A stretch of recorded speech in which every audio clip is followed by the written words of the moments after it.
Ya pemirsa, kembali lagi bersama kami di saatnya Perempuan Bicara dan masih ngobrol-ngobrol dengan Bang Refli Harun yang memiliki profesi baru sebagai YouTuber. Ada rencana ini untuk meraih generasi yang lebih muda ke TikTok gitu? Tapi Bang, nih Nggak ada ya? Belum Why ya? not? Why not? Why not ya? Kecuali kalau saya nyalon presiden barangkali sudah mulai berpikir TikTok ya kan. Aduh berat nih. Jadi Tetapi- ada calon ya? Tetapi saya tidak pernah bermimpi, ya itu masalahnya. Oh, oke. Oke, tadi Karena tahu pertanyaan- diri kan. Aku penasaran nih Bang Refli Iya. sama Loli kan, karena tadi YouTube juga pasti backgroundnya karena abang tuh suka mengkritik kan, dan tahu bagaimana sih cara mengkritik yang pintar gitu dan cerdas gitu. Nah, ada background menjadi jurnalis di situ, bener ya Lol ya? Kamu Ada. tadi riset di mana tuh? Jadi di background jadi wartawan. Iya, bener nggak sih Bang pernah jadi wartawan? Iya, Di pernah. mana, tahun berapa? Yes. Jadi saya itu jadi wartawan yang tidak serius ya, itu SMA.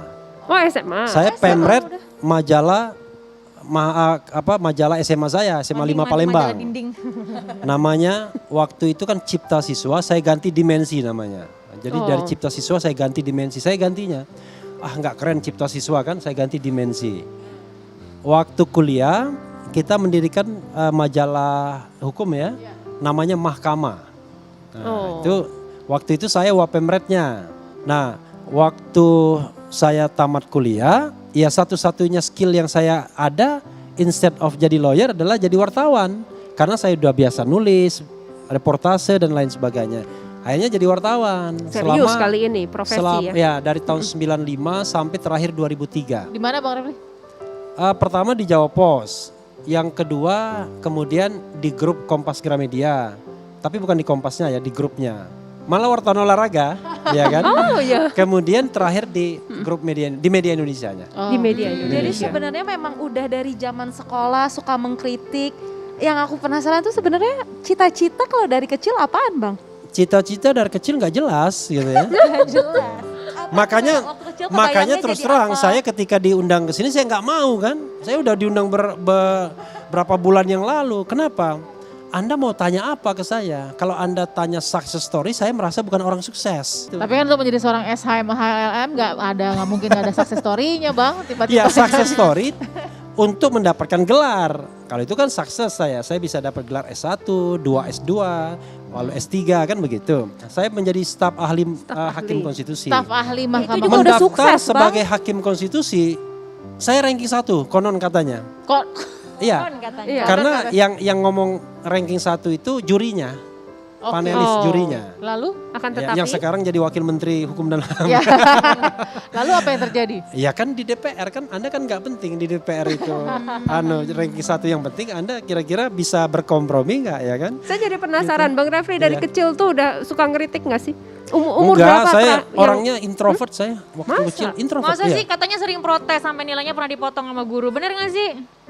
Oh dari mana itu informasinya? Ada lah. Kalau kayak gini-gini Ada Lolita lah. jagonya Bang Luar Refli. biasa ya. berdebat sama guru atau gimana? nih? Pernah juga. Jadi saya pernah memprotes guru pernah, ya kan? Soal apa ingat nggak Bang? Waktu itu guru fisika yang pernah saya protes, dia keliru nilainya, penilaian dia keliru. Karena Salah kasih nilai. enggak, saya bilang justru itu waktu kelas 1 ya. Saya kelas 1 SMP, saya bilang justru penilaian saya itu lebih komprehensif. Jadi baper gurunya. Variabelnya. Ya kadang-kadang kan gurunya itu tergantung. Kayak guru masa lalu kan kurang demokratis. Makanya kan saya juga dosen. Masih Jadi ingat? kalau saya dosen, saya paling suka kalau mahasiswa itu mendebat. Oke. Oh iya. Oke. Saya dosen juga di Tarumanegara, saya dosen. Iya, iya. Saya Oh, dosen oke. tetap juga sebenarnya. Nah, tapi dari dulu memang arahnya udah saya akan menjadi sarjana hukum gitu. Waktu SD pernah saya tulis, kan Oh iya? main kotak-kotak. Iya. Oh udah bikin jurnal Ya, dari zaman SD enggak, bikin enggak, jurnal. waktu SD kelas 4 ya. Bikin kotak-kotak apa cita-cita Anda. Ya. Lalu nama nulis tiba-tiba munculnya sarjana hukum gitu-gitu loh. Nah, Oh pernah udah, gitu kelas SD, 4. 4 SD itu Itu pernah kenapa gitu. dari orang tua apa dari mana? Kalau orang tua tuh malah melarang. Orang tua tuh melarang jadi jaksa, melarang jadi hakim, melarang jadi pengacara. Oh iya. Katanya cepat masuk nerakanya katanya. Iya, makanya dia sangat anti. Waktu masuk UGM jadi gimana dong orang tua? Jadi waktu saya masuk UGM kan masa Orde Baru. Iya. Saya di UGM itu sempat menjadi ketua BEM, Badan Eksekutif Mahasiswa. ketua senat universitasnya Anies Baswedan. Itu satu angkatan sama saya. Oh. Kakak angkatan saya 2 tahun di atas saya Ganjar Pranowo. Jadi memang udah kenal dari lama kan. Nah saya tidak suka dengan udah fakultas hukum. gubernur ya Bang? Hah? Udah gubernur.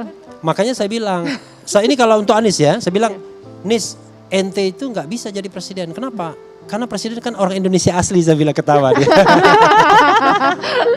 Itu canda saya waktu, karena pada waktu itu ayat konstitusi kita mengatakan presiden adalah orang Indonesia asli. Tapi sekarang kan sudah diganti. Iya. Presiden itu warga negara Indonesia sejak kelahiran dan tidak pernah menjadi warga negara asing karena kehendaknya sendiri.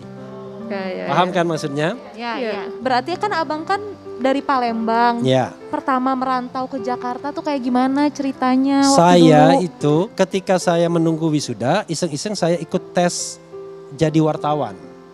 Oke. Nah, tesnya itu di Surabaya, yaitu Jawa Pos Jawa soalnya ya. Pos. Diterimalah saya sebagai wartawan Jawa Pos. Nggak ada lagi yang namanya masa percobaan dan lain sebagainya. Langsung kita suruh terjun ke lapangan. Padahal saya nggak kenal Medan. Jadi sempat stres juga. Tapi untungnya 3 bulan saya dipindah ke Jakarta. Oke. 3 bulan saja. Jadi sempat di Surabaya 3 bulan. 3 bulan pindah ke Jakarta. Di Jakarta ya saya diposkan di olahraga, tergantung lah. Karena waktu itu saya nggak terlalu suka politik, bukan nggak suka karena zaman otoriter kan. Saya suka politik, tapi ngapain kita jadi wartawan politik kan nggak bisa nulis apa-apa juga. Iya, iya. Nah setelah itu saya menjadi asisten pribadi Adnan Buyung Nasution, Oh, oke. sempat. Tapi namanya hidup di Jakarta, starting from zero dari nol. Iya.